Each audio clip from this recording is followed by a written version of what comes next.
Teachers of Reddit. What is the craziest reason you have had to send a student to the office? 2 stories. The first one is just super sad. I was covering for a 5th grade class, and a girl walks in wearing a Hustler tube top, a pair of Daisy Dukes that were cutting off circulation, even though she was a super tiny 10-year-old, and a whale tail sticking out the back.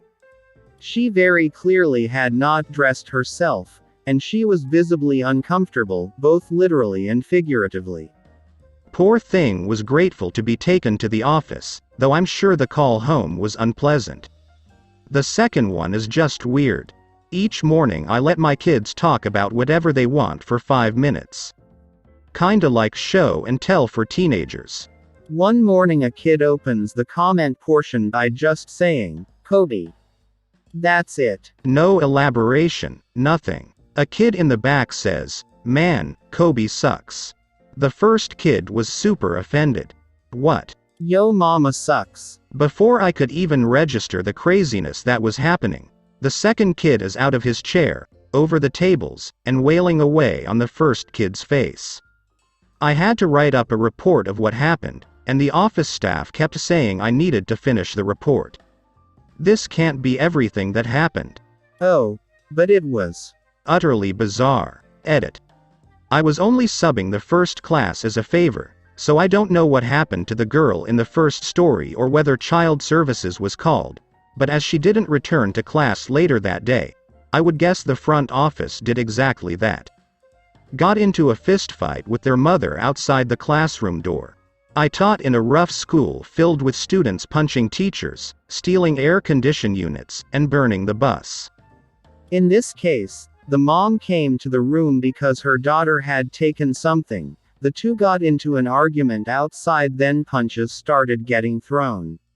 This same pair had also gotten into a fistfight with another mother and her daughter a few months prior. We were doing sketch comedy in 6th grade a few years back, and seeing as it was a nice day we went outside to practice. From across the field, I see one of my students very clearly and aggressively trying to put his junk on a prone classmate. When I asked him, he said it was for his sketch and he was playing a character named the Iron Teabag. The best was the follow-up text from my boss saying, I had to Google what teabagging was before I met with the kid. 4. Kid in boarding tried to cook a whole raw chicken for like 5 minutes in the microwave. A whole chicken. I has been a teacher for many years. Besides the usual masturbators and the general nuisance kids, there was a sad one recently. Apparently one of her middle school students had been coming in day after day just absolutely filthy, wearing the same director tie clothes. She notifies the office and they talk to her and the parents. Apparently, the family has been living in an RV with no running water. I'm not sure if this is due to homelessness or what's in a rural area, and it's not uncommon to see people living this way. The school offers to let the girl shower at school, and they even have a special shop of sorts, free to the students of course, for clothing and things like hygiene items. The only issue is the school needs the parents' permission to let her shower there at the school, and the parents won't grant it. I'm not sure why. And yes, CPS has been notified several times, but they must be deemed the family's dwelling habitable in some way, though I'm not sure how the parents are getting away with such horrid obvious neglect. My mom says the kid is just so sweet, but she smells bad and looks even worse, and she's afraid the bullying will start soon. Skeptical smiley face. The area I live in is absurdly poor and very rural, so sadly such instances are not unusual. Edit. A lot of people have suggested wet wipes. This is a good idea and I'll mention it. Some people have said this is not neglect, so I guess everyone has different ideas of neglect.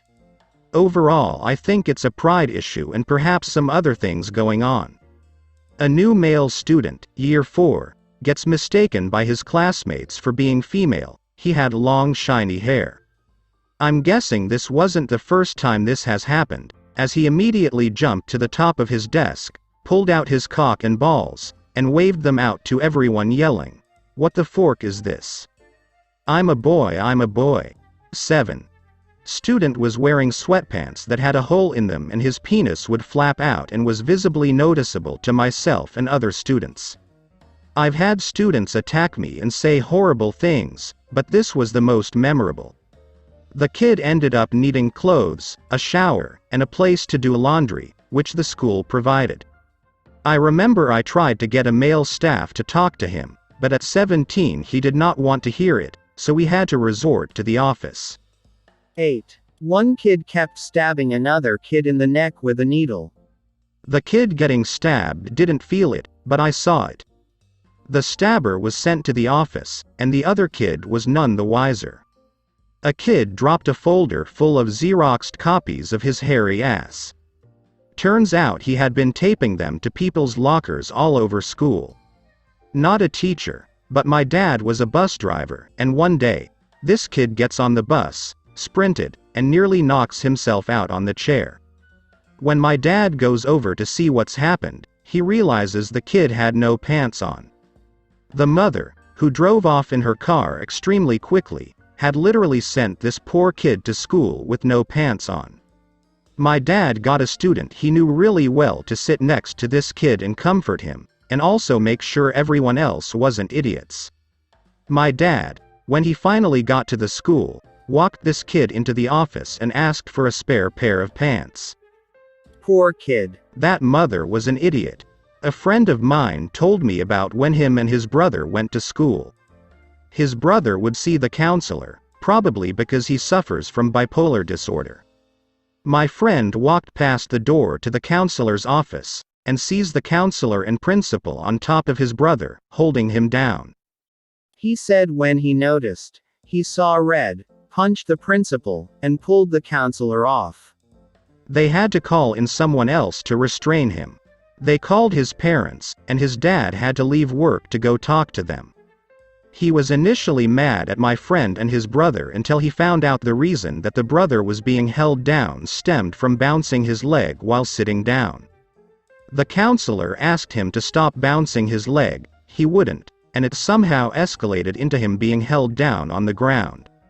His dad then had a private conversation that the boys didn't get to listen in on.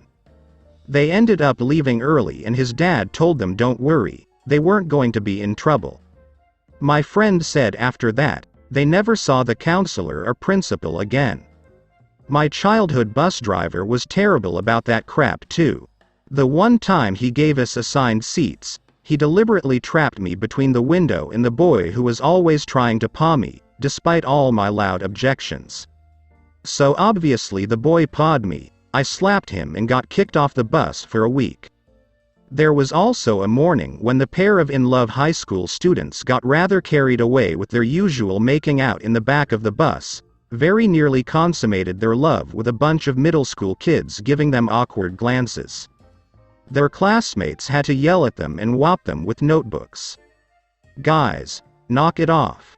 You can't do that in front of the little kids. A 7th grader in North Philly went into the teacher's lounge, which was a small room that had a fridge and a table that sat 4 to 6 teachers, took a teacher's meatball hoagie out of the fridge and threw it down the fire exit stairs. This kid had 12 pages of single-space 10 pt times New Roman of write-ups in Power School. Never got expelled, just wasn't allowed to enroll after 8th grade. This kid was a complete idiot. The kid shows up to class 10 to 15 minutes late for a 40-minute period. 7th grade. Sean. Sorry Ms. G, I was in a bad mood and I didn't want to bring it to class. Me. Hi Sean, I will still have to count you tardy.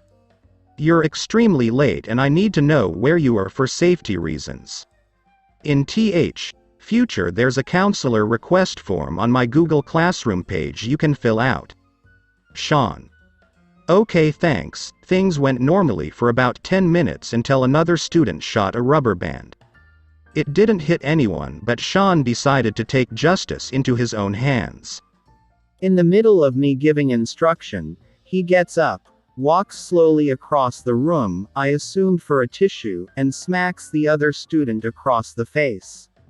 A former teacher here. In 1988, I sent a 7th grade male student to the office on a Monday morning because he was bleeding profusely from a botched nipple piercing he had performed on himself the night before.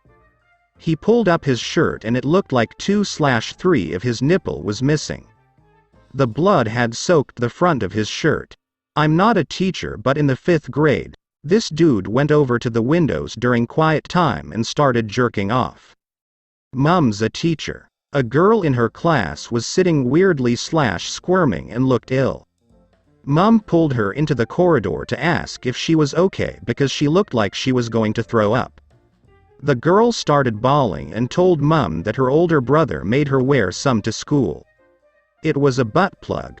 This girl was 10. Her brother was 18. Long story short, the brother wound up arrested, but I don't know what happened after that. Obviously, the girl had to be sent to the office and her parents were contacted. My drafting classmate, who is not a teacher, was reported to the dean for creating a large dong in 3 dimensions. When my instructor noticed it, she gave him praise for his efforts and told him to print it out. After that, he attached a referral to it and forwarded him to the dean. Glorious. For more information in this situation, a referral is bad. Back then, we enjoyed printing things in 2 dimensions. Not crazy, sad. I was student teaching for 2nd grade. This girl was known to come to school smelling a bit off. One day she came in constantly scratching her head. Non-stop for a long time. I pulled her over and asked what was wrong. She told me her head won't stop hurting. She was on the verge of tears. And she was scratching hard. I told her to let me look. She had a massive bald spot on the middle of her head and was also bright red from the scratching as well as a rash. I pulled over my mentor teacher. We called her mother while writing a CPS report. The teacher was telling the mom that her daughter was scratching her head and wondered if something happened. The mom took it as an attack and yelled that we said she was a bad mom. My teacher said she didn't say that and she should come to get her daughter and have her checked out. The mom's response? "I can't right now, I'm with my boyfriend, he's more important." And hung up. She called CPS and I took her to the office. The nurse checked her out. She had a major case of lice and she also notified CPS. She was out for a week. She came back and I asked how she was doing. She said she was okay, but her mom didn't want her to talk about it. This was about 4 years ago. No idea where she is or how she's doing, and I think about her all the time. It was the 2nd day of my 1st year teaching, 5th grade. A student refused to do a writing assignment because she said she forgot how to write in English. When I asked what language she knew how to write in, she said, "I only know Japanese." Listen. It is plausible a student at my school would be proficient in writing in Japanese. I had already seen her files. I knew her dad was in a Mexican street gang and that she was being raised by her blind grandmother who was a native Spanish speaker. The likelihood that she knew was fluent in Japanese was a bit far-fetched. She eventually told me she also speaks Japanese, so I called her out by asking her to say, "I don't want to come to school today," using her newfound foreign language skills. This 11-year-old LLY responded with, "Ching chong chong." I sent her to the dean's office for refusing to work and man, oh man, did it work out perfectly. She sat down with the dean who tried to pry more information from this student. Only for the dean to explain to the student she herself is half Japanese and attended school in Japan. I wish I could have been a fly on the wall when the student heard the dean speaking actual Japanese to test the student's knowledge of the language. The student eventually said she only knew a few Japanese words, which devolved into her admitting the entire story was a lie to get out of doing an assignment. On the 2nd day of school. And lies like this went on all year long. So many hilarious, yet equally sad, stories from that year that I still laugh at 8 years later. School counselor here who is forced against their will to mostly remediate behavior. Second grader coming back from suspension shouting "I'm back motherfuckers" upon returning into the room. Fourth grader calling other students' parents to tell on them. I thought it was pretty creative despite everyone else being up in arms. Third grader having a meltdown about getting parents called. Not in itself a big deal. But the student then shouts, and they take all their parenting advice from Brittany. I hate Brittany. Second grader kicking the cane out from beneath an elderly sub. Fourth grade gambling ring based of the school's token economy. Fifth grade, snack bandit, who covertly sold snacks because the school's food is so bad. Again, not sure why everyone was up in arms. I can go on. Rio de Janeiro, Brazil. Was working as an intern and was helping the students. One student picks up his backpack, opens it up, pull a pin of cocaine, and snorts it like it was nothing. The teacher and I looked at each other and he told me to lead the kid to the office. Mind you, the kid was 14. This was a upper middle class school. To this day I'm still stunned, horrified, and impressed. I'm not a teacher but I'm a school psych. I don't send kids to the office, but some of my teammates sure have. Some highlights. Quite a few masturbators have been sent to get themselves cleaned up. Both boys and girls. Not for discipline, as that sort of behavior isn't typically something a student will do to be mischievous, but more of a lack of comprehension how inappropriate it is. Had a kid hop onto the counter onto the big whiteboard case, and straight into the drop ceiling. He climbed around up there yelling and screaming, knocking down ceiling tiles, before we finally coaxed him down. One girl took a class chair and shattered a window in a classroom's back office. On another day, this same girl gave the assistant principal and me a watercolor paint shower. I was lucky. I was standing just behind the AP and only got a few splatters on my jacket while she ended up getting the full blast. I lied. I guess I have sent a few kids to the office. Once. And all at once. It was last year, and I pull into the parking lot of the junior high school I work at. I get a text and pull up my iPad to reply when I realize something is happening in my peripheral vision. I look up to see 5 students surrounding one other student who is on the ground getting the crap beat out of him. I'm an ex-hockey player. I liked scrapping when I was a middle and high schooler. I have a very high standard for what I even consider a proper fight. This was a one-sided gang beatdown. I go flying out of my rig, and charge up to them. Oh. I shout in a kid's face, startling him. He was wearing a hooded sweatshirt and a mask, so I could only see his eyes, which were wide with shock. Glad I had that effect, as I was woefully outnumbered. I just kept shouting like a drill instructor. Stand up.